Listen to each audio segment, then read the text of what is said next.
नमस्कार, आप देख रहे हैं रेवा दर्शन। मैं सचेता बघेल आपके साथ। आइए नजर डालते हैं आज की प्रमुख खबरों पर। गांव के रास्ते की मांग को लेकर नौनिहाल बच्चे, महिलाएं व अन्य ग्रामवासी पहुंचे कलेक्ट्रेट। नवागत पुलिस कप्तान मीडिया से हुए मुखातिब, पत्रकारों से मांगे सुझाव।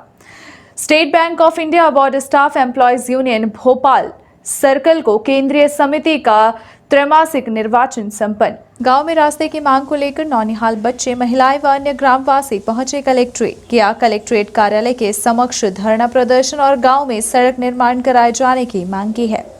ये है हमारे देश का भविष्य, जो पढ़ाई लिखाई और खेलने कूदने की उम्र में हाथों में तख्तियां लेकर प्रदर्शन करने को मजबूर हो रहा है। इसकी वजह है कहीं न कहीं शासन प्रशासन की उदासीनता व लापरवाही मानी जा रही है, क्योंकि आज़ादी के 75 वर्ष बीत जाने के बाद भी आज लोग रास्ते के लिए तरस रहे हैं।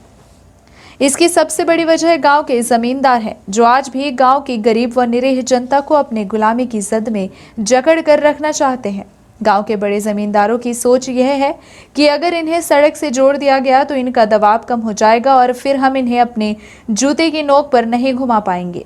यही गलत सोच की वजह से आज तक गांव को मुख्य सड़क मार्ग से नहीं जोड़ने दिया जा रहा है, जबकि इस भीषण समस्या से गांव के तकरीबन 300 से अधिक की आबादी प्रभावित हो रही है और इस बरसात के मौसम में इन्हें पैदल तक निकलने के लिए रास्ता नहीं मिल रहा है। आप सुनिए गांव के लोगों की पीड़ा। ग्रामवासियों के मुताबिक गांव के बड़े जमींदारों द्वारा चारों तरफ से गांव में तारबाड़ी लगाकर इनका रास्ता अवरुद्ध कर दिया गया है, जिसकी वजह से ना तो बच्चे स्कूल जा पा रहे हैं, ना ही मरीज अस्पताल। सब घर में मरने को मजबूर हैं। इस समस्या को लेकर ग्रामीण पंचायत से लेकर मुख्यमंत्री तक से गुहार लगा चुके हैं, परंतु गांव के जमींदारों व पूंजीपतियों के सामने इनकी कोई सुनवाई नहीं हो रही। इसी बात से आक्रोशित गांव की आम जनता अब किसी भी हद तक जाने को मजबूर हो चुकी है। इसी बात का परिणाम है कि छोटे छोटे बच्चे, महिलाएं, युवतियों के साथ साथ गांव के अन्य लोग अब आर पार की लड़ाई लड़ने के मूड में आ गए हैं और कलेक्ट्रेट परिसर के सामने हाथों में तख्तियां लेकर धरने पर बैठ गए और कहा कि जब तक गांव में सड़क नहीं बनेगी, यहीं पर धरना प्रदर्शन जारी रहेगा।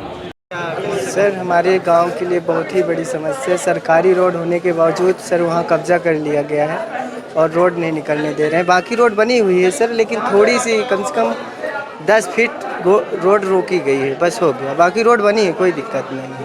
कहाँ से कहाँ तक ये रोड?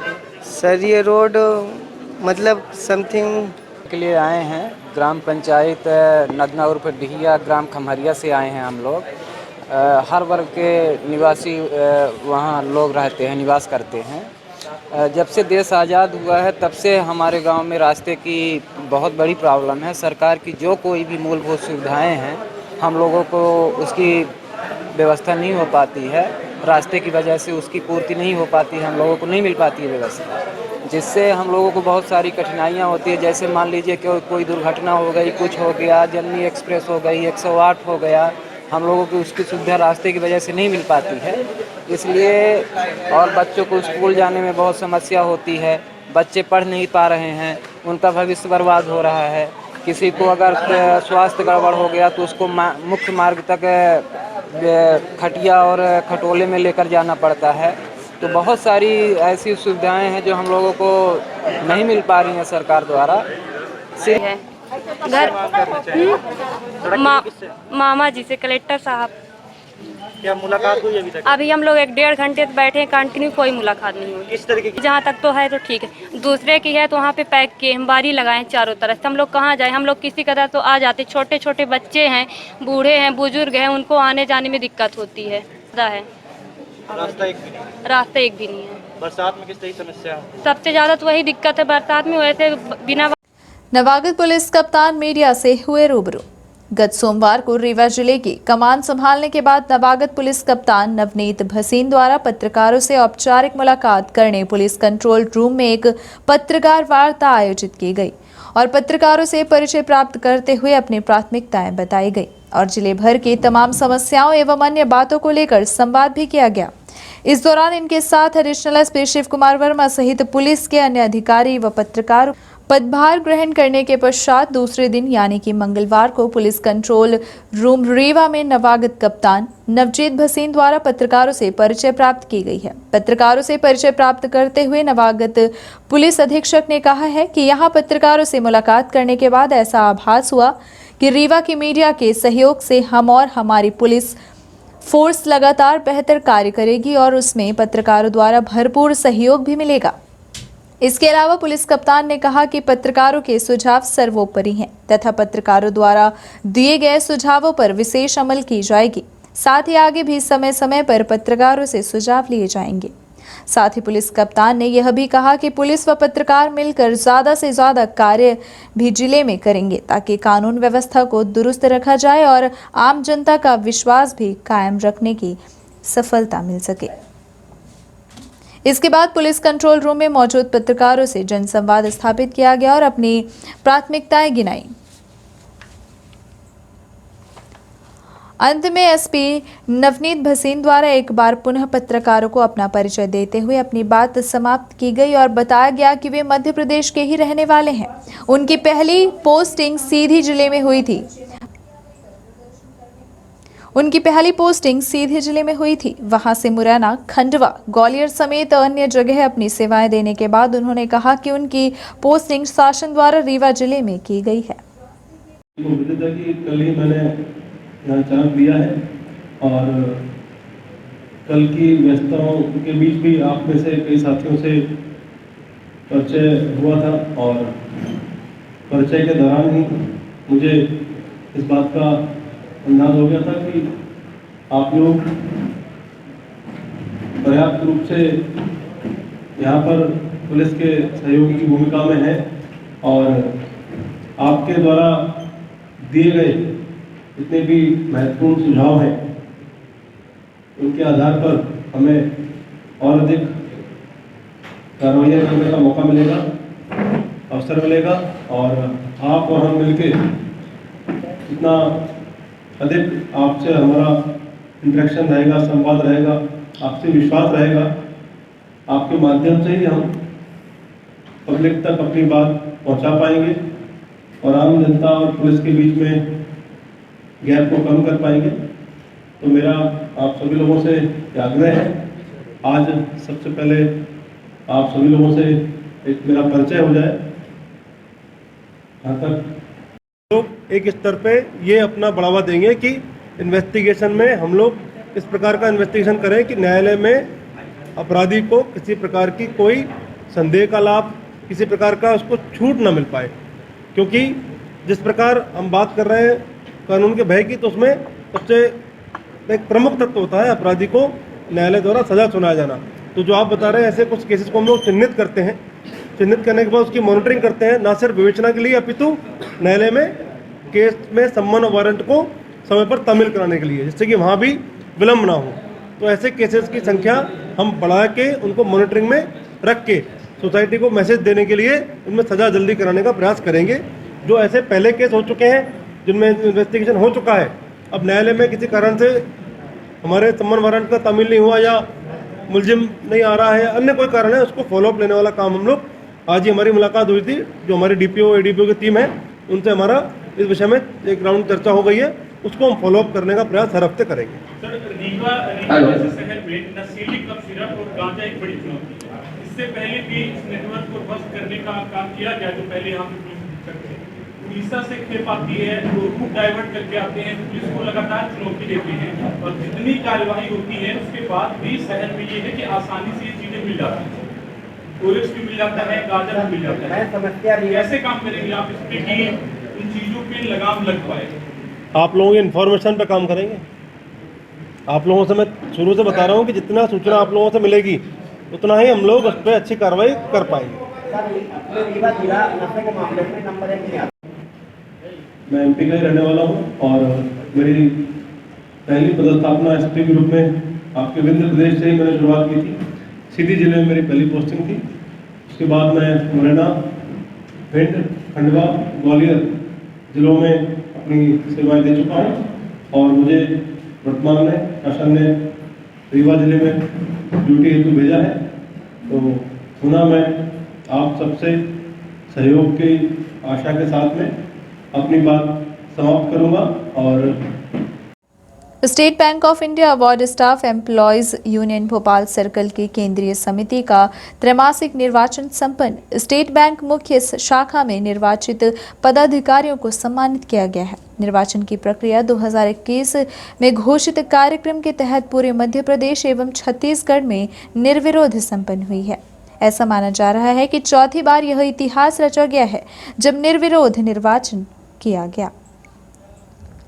संघ के भोपाल सर्कल महासचिव अरुण भगोलीवाल स्टाफ फेडरेशन राष्ट्रीय अध्यक्ष ने कुशल नेतृत्व में सभी सदस्यों ने चौथी बार अपना विश्वास जताते हुए समस्त पदों पर निर्विरोध निर्वाचित हुए। घोषित परिणामों के संबंध में संघ भोपाल सर्कल के अध्यक्ष पद पर नलिन शर्मा तथा महासचिव पद पर अरुण भगोलीवाल एवं उप महासचिव पद पर प्रवीण मेधावी निर्विरोध निर्वाचित हुए हैं। इसी कड़ी में जबलपुर मॉड्यूल में प्रवीण कुमार पांडे, जोनल उपाध्यक्ष प्रशांत खरे, उप महासचिव अनंत अग्रवाल, सहायक महासचिव निर्वाचित हुए। वहीं क्षेत्रीय स्तर पर क्षेत्रीय कार्यालय क्षेत्र रीवा के क्षेत्रीय सचिव पद पर अशोक कुमार द्विवेदी, संगठन सचिव गोपाल शरण तिवारी, संगठन सचिव सीधी सिंगरौली संजय पराशर निर्वाचित हुए। निर्वाचित पदाधिकारियों का सम्मान समारोह रीवा मुख्य शाखा में आयोजित हुआ, जिसमें शहर की सभी शाखाओं के तमाम पदाधिकारी एकत्रित होकर कार्यक्रम को भव्य बनाने में अपनी भागीदारी सुनिश्चित करें। इस अवसर पर मुख्य शाखा रीवा के मुख्य शाखा प्रबंधक रवि हेडायू, एसएमई शाखा प्रबंधक चेतन राम, एससीसी शाखा प्रबंधक अश्विनी कुमार मिश्रा की विशेष उपस्थिति में सेवानिवृत्त वरिष्ठ साथियों में अनिल कुमार सिंह, यूवी सिंह, एपी सिंह आदि पदाधिकारी उपस्थित रहे। कार्यक्रम का संचालन अमित कुमार गौतम ने किया। निर्वाचन की प्रक्रिया को लेकर नवनिर्वाचित जोनल उपाध्यक्ष प्रवीण कुमार पांडे द्वारा विस्तार से निर्वाचन प्रक्रिया के संबंध में जानकारी दी गई। संघ state bank of India award staff employees union Bhopal circle Bhopal, इसका त्रैमासिक निर्वाचन कार्यक्रम जो है 30 से 24 के लिए घोषित था।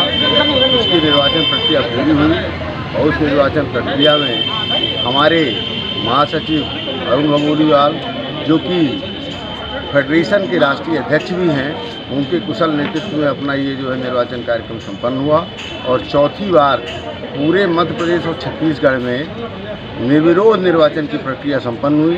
एक ऐतिहासिक लोगों ने, सदस्यों ने पुनः एक कीर्तिमान स्थापित किया है, जिसका पूरा श्रेय हमारे महासचिव अरुण भगोलीवाल और उनकी सर्किल टीम को जाता है।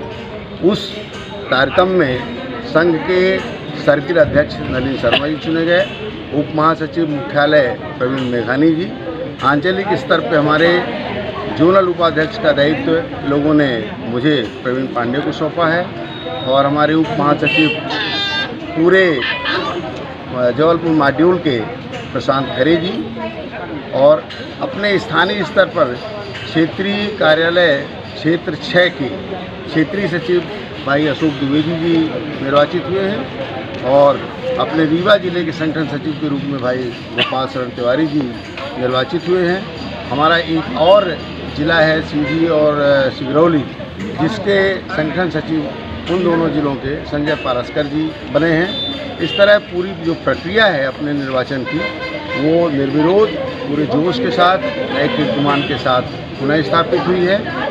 इसके लिए हम अपने सर्किल टीम को और पूरे सदस्यों को धन्यवाद देते हैं। उसी कार्यक्रम में हमारे सभी सदस्य इकट्ठा होकर के अपनी एक मीटिंग रख रहे हैं और संघ की एकजुटता का संकल्प ले रहे हैं।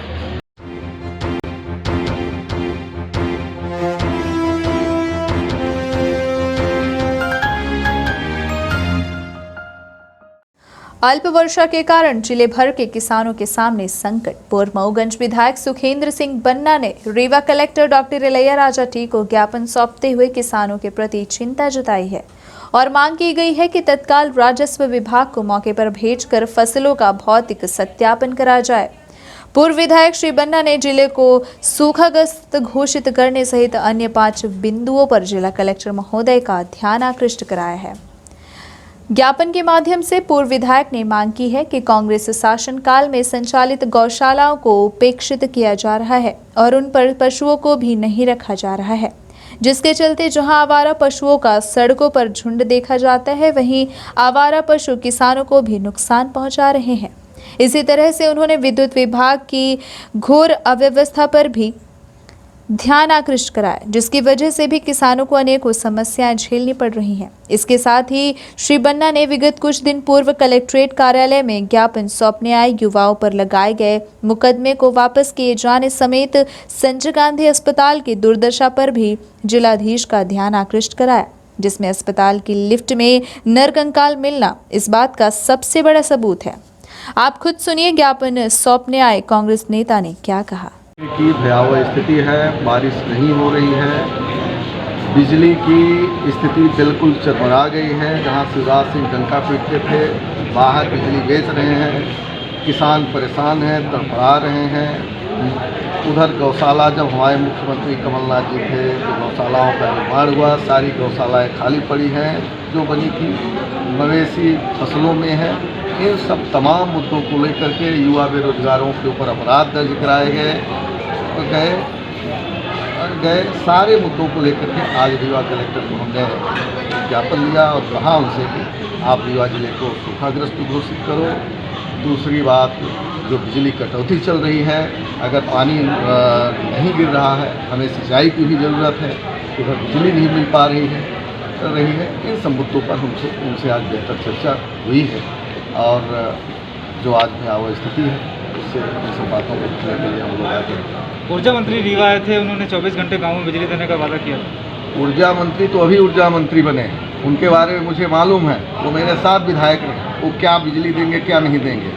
दुर्भाग्य की बात है कि 14 साल जब शिवराज सिंह चौहान मुख्यमंत्री थे, वो बिजली के नाम पर सरकार बनाते थे और मध्य प्रदेश की जनता को कहते थे कि मैं सस्ती बिजली दूंगा। जब 15 महीने की उनकी सरकार गिरी तो लालटेन लेकर के घूमते थे और कहते थे कि मध्य प्रदेश में अंधेरा। आज किसानों को सरेआम लूटा जा रहा है, जनता को लूटा जा रहा है। और जहां कमलनाथ जी ने 100 रुपये बिजली का बिल किया था, आज वही बिजली का बिल फिर से 4-4 हज़ार 5-5 हज़ार लूटे जा रहे हैं और बिजली के नाम पर लालटेन दिखाई जा रही है। कहीं कोई बिजली न मिल रही है, अघोषित कटौती चल रही है, किसानों के मोटर जल रहे हैं और क्या कहना है। कहीं कोई कर्मचारी मिलने के लिए तैयार नहीं है, अपने ऑफिसों में दिखाई नहीं देते हैं, तार एक तरफ उजड़े हुए हैं, खंभे एक तरफ उजड़े हुए हैं। ये स्थिति है बिजली विभाग की। ऊर्जा मंत्री क्या बोलेंगे। मऊगंज को जिला बनाने को लेकर कई लोग मुहिम छेड़े हुए हैं, आप भी विधायक रहे हैं, आपने क्या किया। मऊगंज जिले की बात का जहाँ तक सवाल, जब मैं विधायक था उस टाइम हमने मऊगंज के लिए कई बड़े आंदोलन किए, विधानसभा में हमने बात उठाई। यहाँ तक कि जब शिवराज सिंह चौहान मुख्यमंत्री थे, उनकी जनदर्शन यात्रा मऊगंज में लगी तो हमने सीना ठोक करके ये बात कही थी कि अगर मुख्यमंत्री जी आप आओगे मऊगंज तो आपको जिला की घोषणा करनी पड़ेगी। 3 बार मऊगंज का कार्यक्रम उन्होंने कैंसिल किया। अंततः चुनाव आ गया और वो मऊगंज नहीं गए, इसलिए जिला नहीं बन पाया। लेकिन मैं आज भी उसी बात पर कायम हूँ। 3 साल बीत गए, जो अभी स्थितियाँ हैं, सरकार भारतीय जनता पार्टी की है। अभी हाल ही में पता ये चला है कि जो जिला कमलनाथ जी ने घोषणा करी थी वो भी निरस्त हुए और एक जिला देवास में अभी बनने की कगार पर आया है और मऊगंज का नाम उसमें नहीं है। इस बात को लेकर के मऊगंज के लोग पूरी तरह से आक्रोशित हैं और मेरे ऊपर दबाव भी आया। दबाव क्या, मेरी तो लड़ाई है और उसी बात पर कायम हूँ। आने वाले समय में हो सकता है बहुत जल्दी एक बड़ा जन आंदोलन मऊगंज में होने जा रहा है और हम लोग जिला बनवा करके रहेंगे। ये मऊगंज के आम जनता का, युवाओं का, नौजवानों का, किसानों का, हम सबका नैतिक कर्तव्य है और संकल्प है कि अंततः जिला बना करके हम लोग ही दम।